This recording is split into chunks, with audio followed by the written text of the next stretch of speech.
When you purchase a home, there's several costs in addition to your loan that you might not be aware of before you get there. Hi, I'm Lisa Jackson, realtor and host of Explore My Town. My team's committed to making sure that you're informed with all of the fees associated with getting a loan. Join me today as we talk to our expert again. I'm here again with Scott Trout, mortgage specialist from PA Equity Resources. Thanks for joining us. Thanks for having me here, Lisa. Thanks. So we want to inform our clients about the rates and fees associated with getting a mortgage. So can you tell us about what rates and fees are and how they can vary? Sure. Each company is going to structure their fees a little bit differently. What I try to do always with my clients is to make sure that I have everything included in the cost estimate for what they would need at closing. There's some online lenders recently that I've noticed that are charging a little bit of a lower interest rate, but they're charging high fees to get that interest rate. So that's something that's very important to look at when you're considering if you're shopping lenders. So years ago, the government created an annual percentage rate, or an APR, which really takes into account the interest rate and the closing costs involved to do that loan. So as a consumer, if you hear somebody has a 4% rate, somebody else has a 4.25% rate, automatically you think the 4% is the best program for you. But in reality, that may not be the case if they're charging you high fees to get to that 4%. So the APR, or the annual percentage rate, is what will calculate the total cost from that lender to show you what exactly is the best program for you to be involved in. Okay, that's good information, thanks. Yeah. So what are the costs involved with taking out a new mortgage or refinancing a home? So you will always have your lender costs. So it's typically a processing fee, underwriting fee, an appraisal fee. And typically those costs should be somewhere around $1,600. So if you're shopping lenders and you see somebody has a $3,000 fee, you know that's a little high. It should be around $1,600. And then on top of that, there are title company fees to ensure that you are getting a free and clear title, that there isn't something that's going to come up that happened 7 years ago with your seller that is still untitled. So a title company clears all of that. You get a title insurance policy, which costs. And then you'll also have transfer tax fees.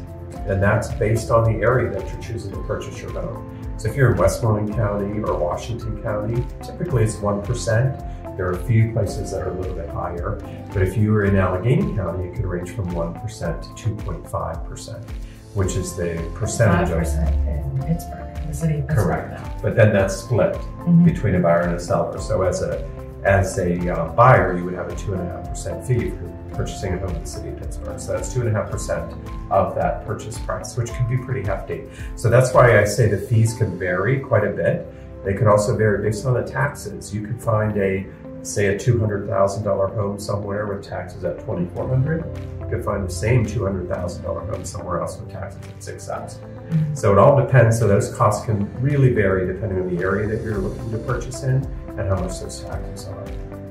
I think it's important to mention as well too that being a local lender, you are familiar with a lot of the taxes that we have in our area that maybe some other states don't have, or maybe they have something that's a little bit different as far as how much insurance they pay on their properties and things like that. Right. So when you're dealing with an out-of-state lender or somebody else that's not local, it's hard for them to really get those rates, or I'm sorry, those fees, especially those taxes and such, correct. And oftentimes, I'll have a buyer that comes to me and they'll say, oh, well, I've got this other lender over here that says that they can do it for $5,000 less than this local lender, for example, you. And I said, well, we need to sit down, we need to look at these and make sure we're comparing everything. And oftentimes I find it's usually the taxes or the transfer tax rate is different. Yeah, if someone's not familiar with an area and they think you're in a 1% transfer tax area and you're actually in the city of Pittsburgh and you're charged 2.5%, that's going to be a huge difference on what you need to bring to the table at closing. So with my cost estimates, like I said earlier, I always try to make sure I have everything included in there so that there aren't any surprises when you come to closing. It should be pretty accurate as far as what that first estimate for you was. Yeah, so how much do you think a buyer should save up for home purchase? Some of it will depend on the program that we're going into. So if we're doing like a VA loan or a USDA loan, that's a no money down program. So you can skip a down payment for those programs. Other programs are going to require a minimum of 3% to 3.5% as a first-time buyer. So I would say if you're banking on saving 3%, you're in a good ballpark as far as a down payment. But then you're also going to have the closing costs and the transfer tax, the escrow account for taxes and insurance. So I would say another $5,000 to $7,000 would cover those numbers pretty well. Now you can, in some markets, it's a little crazy right now, but in some cases we can ask the seller to cover some of your costs, but in this market it's a little hard to get that anymore. A little bit difficult. We got a few little tricks up our sleeve or some strategies that we can talk about throughout the process if we need to go that route. Yeah. And keep in mind you could also get gift money. So any of these programs allow, if you have a family member that wants to gift you money, if you feel like you're kind of tight, as opposed to asking a seller to cover your costs, you could get some gift money from a family member. Any of these programs accept that. That's good information. Yeah. So do you have any questions about the home buying process or the mortgage process with the rates and the fees? Reach out to myself or Scott Trout and we'll be happy to help you out. Stay tuned for our next video in the series.